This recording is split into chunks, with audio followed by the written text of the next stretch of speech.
ඔබට සුබ දවසක්. මොහොතක් සිතන්න මගින් ඔබ වෙත ගෙන එන දේව වචනයයි මේ. මම අද කතා කරන්න යන්නේ ඔබේ අනන්‍යතාවය ගැන.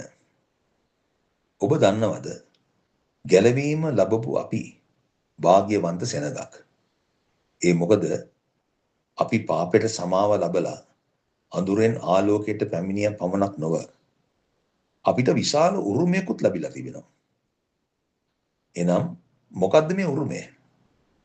ගලාති පොතේ 3 වෙනි පරිච්ඡේදයේ 26 වෙනි පදයේ කියනවා මක්නිසාද නුඹලා සියල්ලෝම ක්‍රිස්තුස් යේසුස් වහන්සේ තුල ඇදහිල්ල කරන කොටගෙන දෙවියන් වහන්සේගේ පුත්‍රයෝය කියා. එහෙමනම් පුත්‍රකමේ ඇති ප්‍රයෝජනය මොකක්ද? මම උදාහරණයක් දෙන්නම්.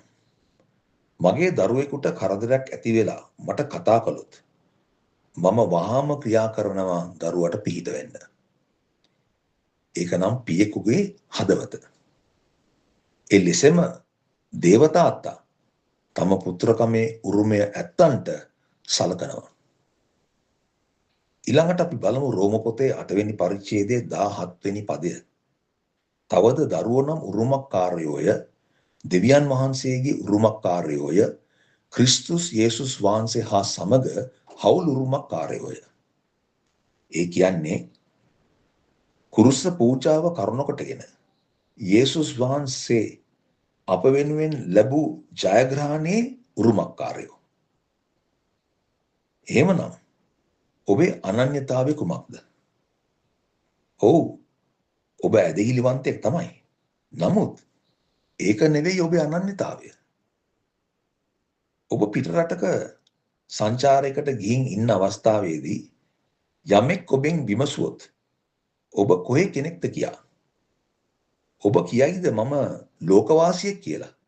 නෑ, එහෙම කියන්නේ නැහැ. ඔබ බොහොම ආඩම්බරෙන් කියයි මම ශ්‍රී ලාංකිකයෙක් කියා.